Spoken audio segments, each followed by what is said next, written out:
I guess one could say that good things come to those who wait. So if you have been waiting for the presidential comedy gems, your wait is at long last over.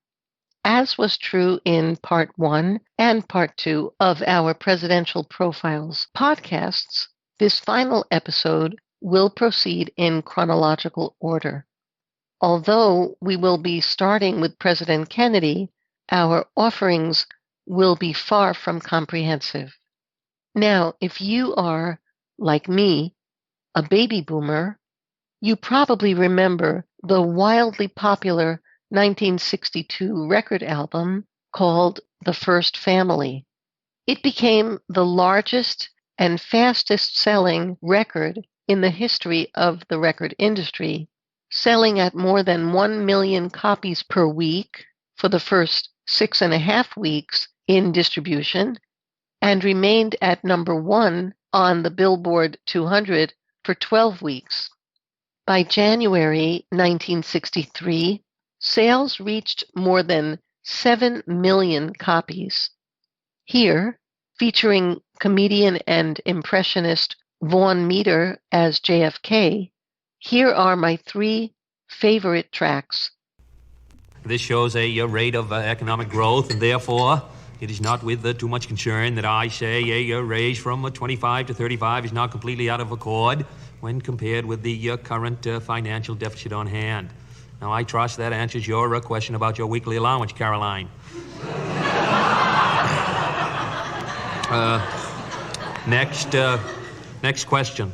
Yes, I should like to ask a question about... Would you stand, please?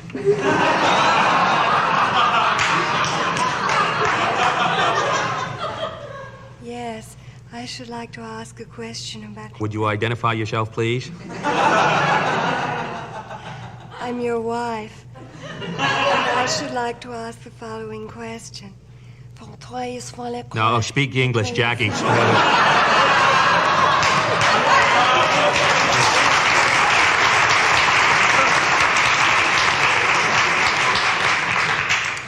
I noticed that you didn't touch your salad, either at dinner tonight or at dinner last night.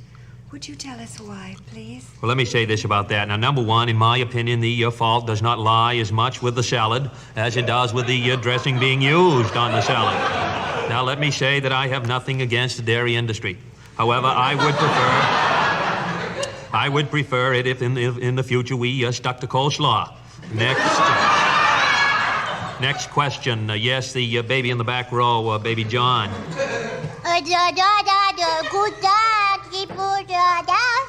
Well, I believe I answered that question at dinner last night.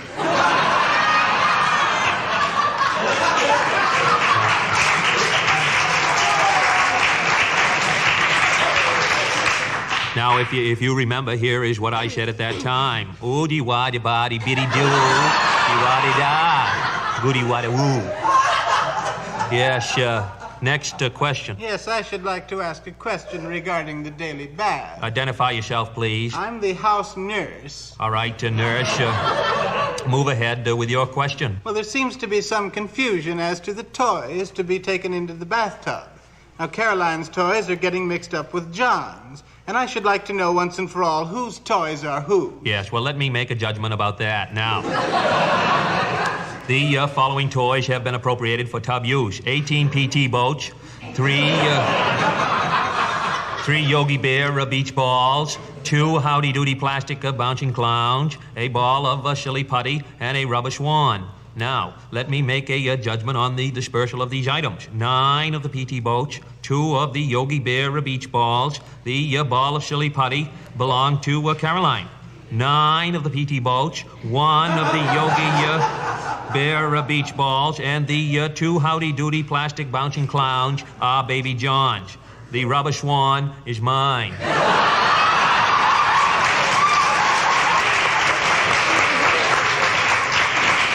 Time for one final question. Me, Daddy. I had my hand up first. You did not. I had my hand up first. You did not, Caroline. I had my hand up first. You did not. I have my hand up first. Now, I want you youngsters to stop fighting among yourselves. So go ahead, Bobby. I think you were first.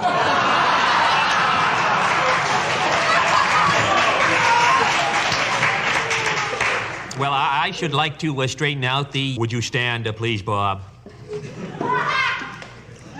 I would like to discuss yesterday's touch football game with you. Now, on 3 different occasions, I was tackled. Once by Senator Dirksen, once by Senator Goldwater, and once by Mr. Hoffa. Now, as Attorney General, I can tell you that a tackle in touch football is illegal, and you should have called a penalty.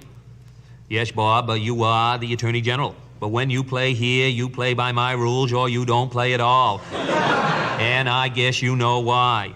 Why? Because it's my ball, that's why. Thank you, Mr. President.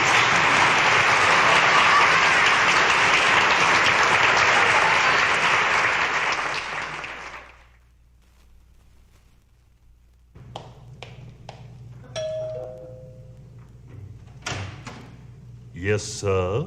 The Malayan ambassador for dinner. One moment, sir.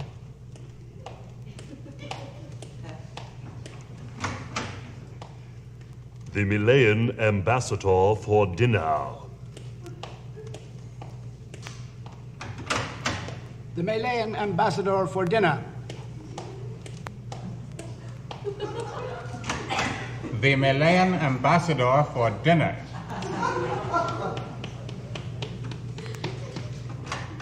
Daddy, it's the Malayan ambassador for dinner.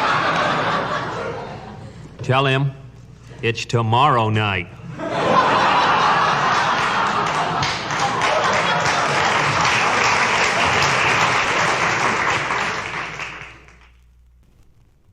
You really think you can get away with this? Well, Pierre, I've been criticized in the newspapers for the big parties and the state dinners. Now, we've got to cut down, and economy starts at home. All right, if you say so. Oh, here they are. All right, gentlemen, let us be seated. Mr. Adenauer, if you will sit next to your friend, Mr. de Gaulle. And Mr. Castro, if you will sit here next to your friend, Mr. Khrushchev. Mr. Nasser, if you will sit here next to Mr. Ben-Gurion. I'm sorry, Mr. Nkrumah. If you will sit in between Mr. Ben-Gurion and Mr. Nasser, then you can turn either way. Now, Mr. Chiang Kai-shek, would you please sit there beside Mr. Khrushchev? Oh, good. Now, before we get down to the business at hand, I think lunch would be in order. Now, I thought that instead of the formal food we usually serve here, that we would have a typical American businessman's lunch. So I'm going to send down to the delicatessen store for some sandwiches. Well, how does that strike you, gentlemen?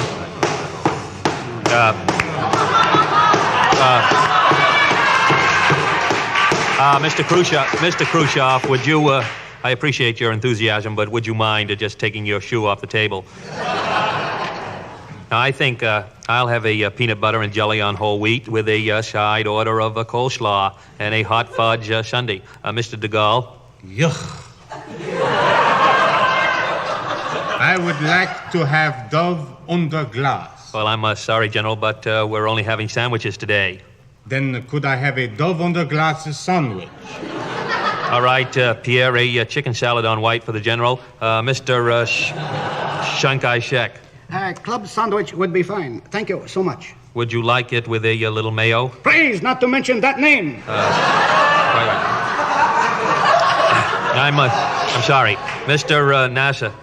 I'll have a hot pastrami sandwich. I can never get it at home. What kind of bread? White toast with lettuce and mayonnaise. Mr. Nasser. What do you want, Ben-Gurion? Look, I know we don't get along. You never listen to me. Now you're fooling around with rockets. But this time, please listen. Pastrami don't go with white bread and lettuce and mayonnaise.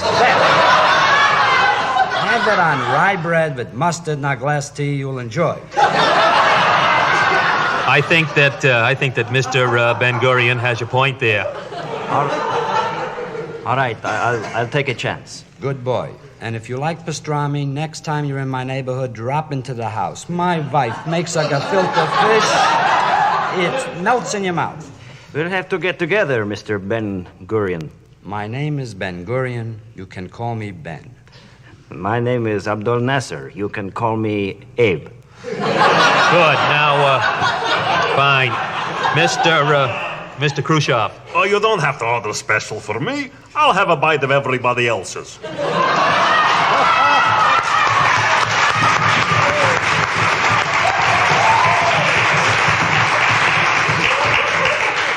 All right, Mr. Adenauer. You have one sandwich here in America I love. I have a Western sandwich. If Adenauer has a Western sandwich, then I'll have an Eastern sandwich. There is no Eastern sandwich. Then I want the Eastern portion of his Western sandwich. I'm sure we can negotiate on that subject. Mr. Castro. No pregunte qué su patria puede hacer para usted, pero pregunte qué usted puede hacer para su patria.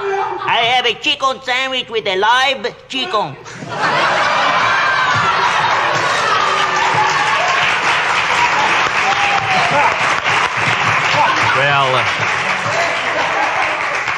Well, that leaves Mr. Nkrumah. What will you have, sir? I'll have some watermelon. Don't put me on, Mr. Nkrumah.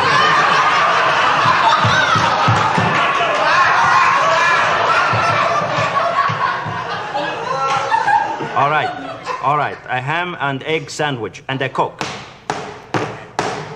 And I guess a bowl of borscht.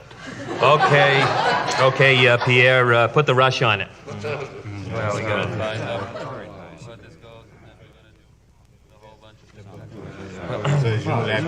Well, gentlemen, that was a pleasant lunch. Now, under discussion today will be nuclear disarmament, followed by the UN bond issue and a matter of the trade agreements.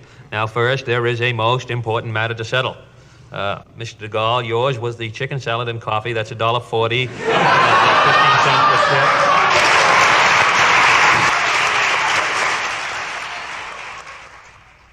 Well, 18 years and 5 presidents later, Ronald Reagan inhabited the White House. Here, from a 1986 Saturday Night Live cold open, is Robin Williams skewering Mr. Reagan. Since you'll only be hearing the skit's soundtrack, allow me to just set up the scene. It begins with President Reagan, played, of course, by Robin Williams, being briefed by 2 staff members who have put a transmitter into the president's ear, into which they will feed him answers to questions from the imminent press conference. Listen.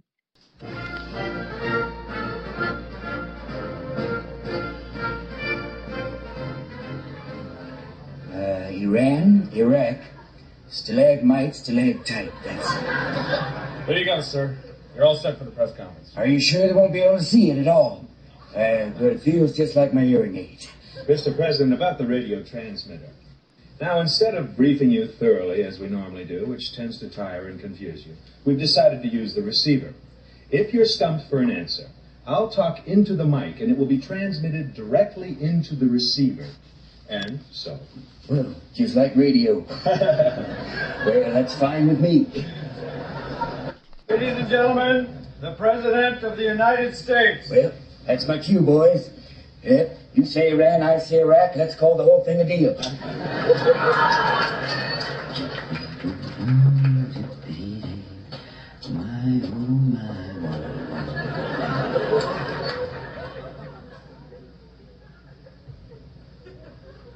Be seated.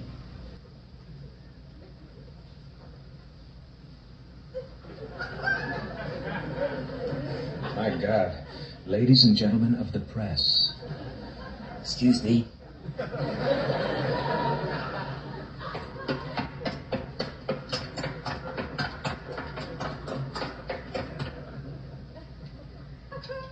I knew that. I was just taking a dramatic pause. I'm not stupid. Thank you.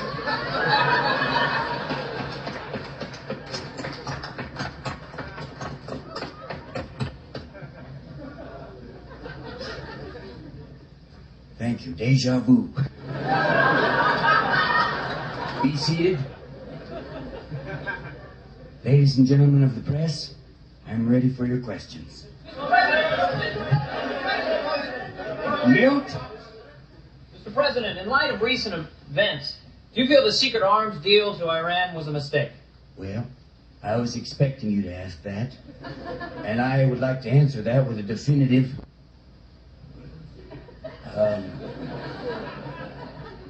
No. No. Mr. President. Thank you. Not him. Not him either. Not him either. Not you. Eeny, meeny, my... Trudy. Trudy. Mr. President, this may seem like a lob, Well, I'm here to serve. but what would you enjoy talking about? Well, I'm glad you asked that, Trudy, because... Points bulletin. One Adam 12, one Adam 12. We're getting some interference. Sounds like a police report. Well, you know, Trudy, we have a 518 in progress, and the perpetrator's a burly male Negro, 5 feet 8 inches tall, 145 pounds. Mr. President, we're getting some interference on that frequency. That was not me. That was a police report.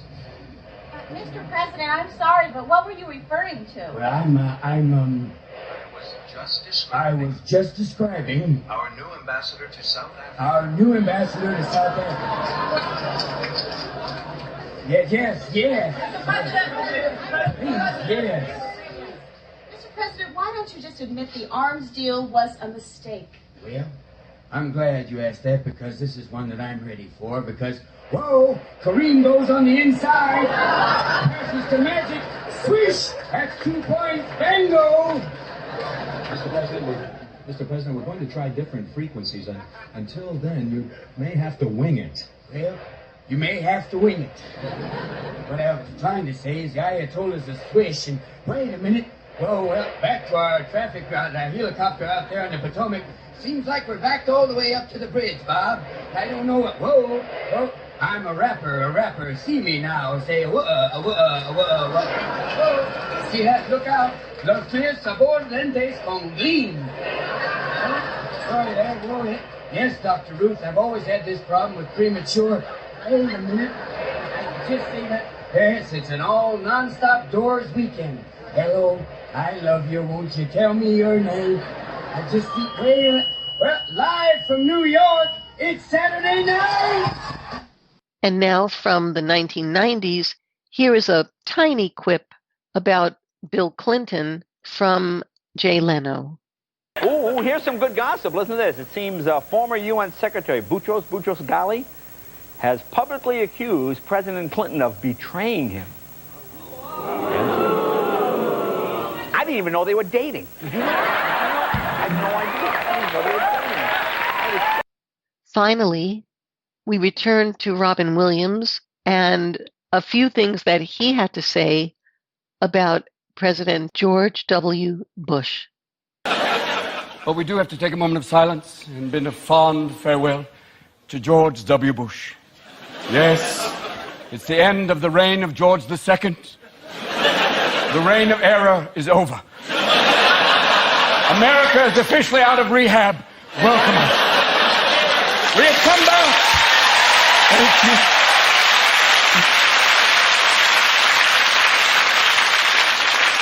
He is a gift to comedy, though he is a comedy pinata. I'm going to miss him. A man who said, I'm the decider. No, sir, you're the president. You make decisions. Deciders what they sell in the little jugs.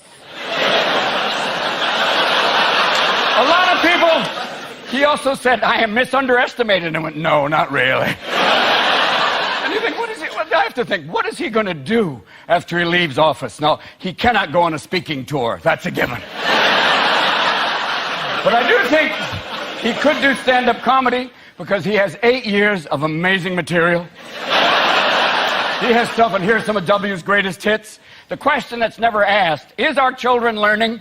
I just found out that a lot of our imports come from other countries. America, a country where you can put food on your family. Our enemies are looking for terrible ways to destroy this country, and so are we. Please join me next week when, in honor of Labor Day, we will be featuring songs about work. See you then.